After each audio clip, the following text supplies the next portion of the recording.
ನೋವು ಅಂತ ಒಂದು ನಿಮಿಷ ಕೂಡ ಕಾಯಕ್ಕೆ ಹೋಗಬೇಡಿ. ಯಾವ ಕೆಮಿಕಲ್ ಮಾತ್ರೇನೂ ಕೂಡ ಬೇಕಾಗಿಲ್ಲ. ಇದೊಂದು ಚಿಕ್ಕ ಉಂಡೆ ಮಾಡುತ್ತೆ, ನೋವೆಲ್ಲ ಮಾಯ. ನಾನಿಲ್ಲೊಂದು ಕುಟಾಣಿನ ತೊಗೊಂಡಿದ್ದೀನಿ. 3ರಿಂದ 4 ಲವಂಗವನ್ನು ತೊಗೊಂಡಿದ್ದೀನಿ. ಲವಂಗನ ಕುಟಾಣಿಗೆ ಹಾಕ್ಕೊಂಡು ಇದನ್ನು ಚೆನ್ನಾಗಿ ಕುಟ್ಕೊಂಡು ಪುಡಿ ಮಾಡ್ಕೋಬೇಕಾಗತ್ತೆ. ಲವಂಗ ಅನ್ನೋದು ಒಂದು ಒಳ್ಳೆ ನೋವು ನಿವಾರಕವಾಗಿ ಕೆಲಸ ಮಾಡುತ್ತದೆ.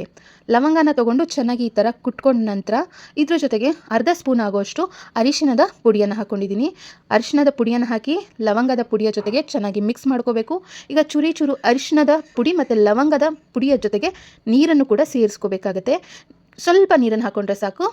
ತದನಂತರ ಅತ್ಯಂತ ಚಿಕ್ಕ ಚಿಕ್ಕ ಉಂಡೆಗಳಾಗಿ ಇದನ್ನು ಮಾಡ್ಕೋಬೇಕಾಗತ್ತೆ. ಅರಿಶಿಣದ ಪುಡಿಯಲ್ಲಿ ಆ್ಯಂಟಿ ಬ್ಯಾಕ್ಟೀರಿಯಲ್ ಗುಣ ಅನ್ನೋದು ತುಂಬಾ ಇರುತ್ತೆ.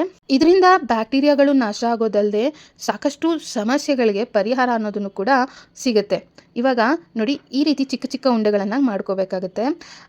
ಅಂದರೆ ಒಂದು ದಿನಕ್ಕೆ ಒಂದು ಉಂಡೆ ಸಾಕಾಗುತ್ತೆ. ಒಂದು ದಿನಕ್ಕೆ ಒಂದು ಉಂಡೆ ಇದನ್ನು ಮಾಡಿ ಇಟ್ಟು ಸುಮಾರು ದಿನಗಳವರೆಗೂ ಕೂಡ ಬಳಸ್ಕೋಬೋದು.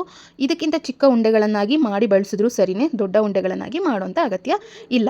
ಈ ವಿಧಾನದಲ್ಲಿ ನಾವು ಒಂದು ಒಳ್ಳೆ ಅರಿಶಿಣ ಮತ್ತು ಲವಂಗವನ್ನು ಬಳಸಿ ಮನೆಮದ್ದನ್ನು ತಯಾರು ಮಾಡ್ಕೊಂಡಿದ್ದೇವೆ. ಈ ಒಂದು ಮನೆಮದ್ದನ್ನು ಯಾವ ವಿಧಾನದಲ್ಲಿ ಬಳಸ್ಬೋದು, ಏನಕ್ಕೆ ಬಳಸ್ಬೋದು ಅಂತೇಳಿ ನೋಡೋಣ ಬನ್ನಿ. ಸಾಕಷ್ಟು ಜನರಿಗೆ ಹುಳುಕು ಹಲ್ಲಾಗಿರುತ್ತೆ. ಆಸ್ಪತ್ರೆಗಳಿಗೆಲ್ಲ ಹೋಗಿ ತೋರಿಸಿರ್ತಾರೆ, ಸಾಕಷ್ಟು ಟ್ರೀಟ್ಮೆಂಟ್ ತೊಗೊಂಡಿರ್ತಾರೆ, ಮಾತ್ರೆಗಳನ್ನ ತೊಗೊಂಡಿರ್ತಾರೆ. ಅದರಿಂದ ಸಾಕಷ್ಟು ಸೈಡ್ ಎಫೆಕ್ಟ್ಸ್ ಅನ್ನೋದು ಕೂಡ ಆಗಿರುತ್ತೆ. ಆದರೆ ನೋವು ಅನ್ನೋದು ಕಡಿಮೆ ಆಗಿರಲ್ಲ. ಈ ರೀತಿ ವಿಪರೀತವಾದ ನೋವಾಗಿದೆ, ನಿಮಗೆ ಹುಳುಕು ಹಲ್ಲಿನ ಸಮಸ್ಯೆ ಇದೆ ಅಂದರೆ, ಎಲ್ಲಿ ಹುಳುಕು ಹಲ್ಲು ಇರುತ್ತೆ ನೋಡಿ, ಎಲ್ಲಿ ನೋವು ಇರುತ್ತೆ ನೋಡಿ, ಅಲ್ಲಿ ಈ ಒಂದು ಚಿಕ್ಕ ಉಂಡೆಯನ್ನು ಮಾಡಿ ರಾತ್ರಿ ಮಲಗೋದಕ್ಕಿಂತ ಮೊದಲು ನೋಡಿ, ಆ ಹಲ್ಲಿನ ಮಧ್ಯದ ಜಾಗದಲ್ಲಿ ಈ ರೀತಿ ಇಟ್ಟು ಬಿಡಿ. ಈ ರೀತಿ ಇಟ್ಟು ಹಾಗೆ ಕಚ್ಚಿ ರಾತ್ರಿ ಪೂರ ಹಾಗೆ ಬಿಟ್ಟು ನಿದ್ರೆ ಮಾಡಬೇಕು. ಬೆಳಗ್ಗೆ ಎದ್ದೋಳಷ್ಟರಲ್ಲಿ ನಿಮಗೆ ಹಲ್ಲಿನ ನೋವು, ಉಳುಕು ಹಲ್ಲಿನ ನೋವಿನ ಸಮಸ್ಯೆ, ವಸಡಿನ ನೋವಿನ ಸಮಸ್ಯೆ, ಎಷ್ಟೋ ಸಮಸ್ಯೆಗಳು ದೂರ ಆಗುತ್ತೆ. ಬ್ಯಾಕ್ಟೀರಿಯಾಗಳು ಕೂಡ ನಾಶ ಆಗುತ್ತೆ.